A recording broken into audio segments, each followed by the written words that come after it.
Good morning mga Kamotodik. So yan ang welcome back sa akin channel. So ngayon mga Kamotodik, sa video ito ay magbabahagi ako ng tungkol sa pagkabit ng magic horn.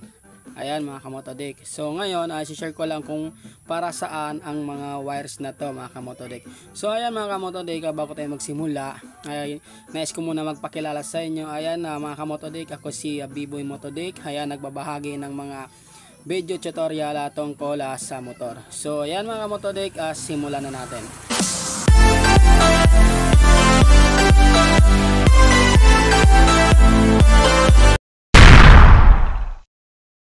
So ngayon mga Kamotodik, meron dito sa harapan natin ay yung dalawang busena. Ayan, Sokoyo brand at saka yung kanyang horn relay na 22 sounds. Ayan mga Kamotodik. So ngayon i-share ko lang sa inyo kung paano ikabit ang mga wires na to mga Kamotodik. Siyempre, bago tayo magsimula, kailangan na muna natin na pindutin ang ating subscribe button. At siyempre, wag na rin natin kalimutan na pindutin ang notification bell para lagi kang update sa mga bagong video i-upload kagaya nito. So ngayon mga Kamotodik, simulan na natin. Unahin natin dito mga Kamotodik. Kung makikita natin, meron dito limang wire.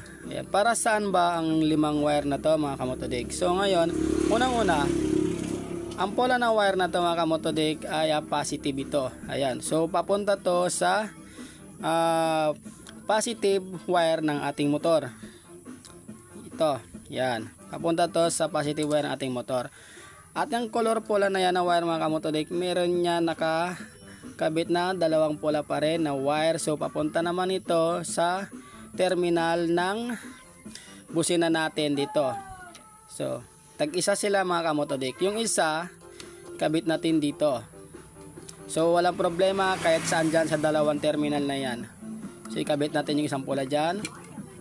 At yung isa naman dito sa kabilang busina. So ganyan lang mga Kamotodik. So ngayon meron tayong natitirang wire na color green at color yellow. So yung yellow na yan mga Kamotodik ay yan naman yung ground trigger ng busena. So kabit natin dito sa terminal ng isa. At yung color green naman ay dito sa kabilang busena. So yan, ganyan lang mga Kamotodik. Ayan. So hindi naman kayo malilito dito kasi meron naman mga terminal. Ayan. So ngayon, meron tayong natitirang dalawang wire, isang black saka isang blue.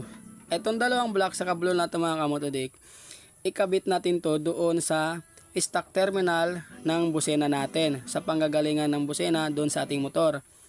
Kakabit natin to doon, tong dalawa, tag-isa doon. At ngayon may matitira tayong isang wire na color pula. So idiretso natin ito ikabit sa positive terminal ng ating battery. So ngayon punta tayo sa tricycle.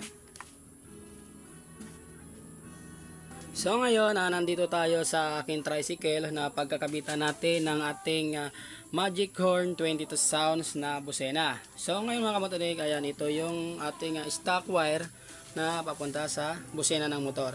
So ngayon, ikabit muna natin at ipapakita ko sa inyo. So, ayan. Ito yung busena na ikakabit natin. So ngayon, gagawin ko, wala kasi tayong taghawak ng camera mga Kamotodik. Kaya naman, ayan. Ito. So ngayon mga Kamotodik ay kabit ko muna to.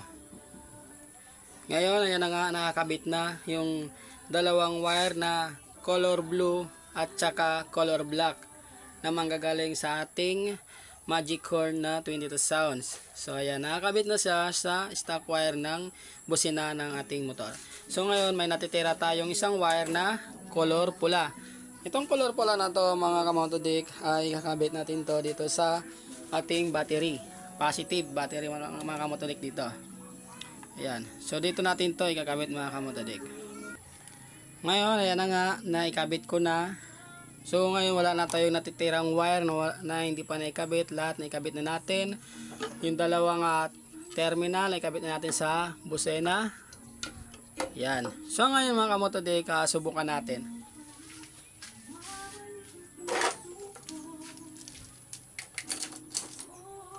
Susiin natin, pindutin ang busina. So wait lang.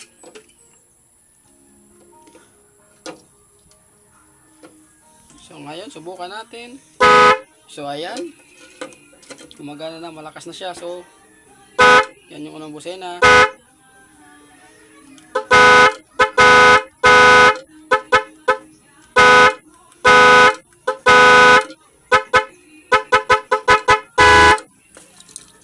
Okay.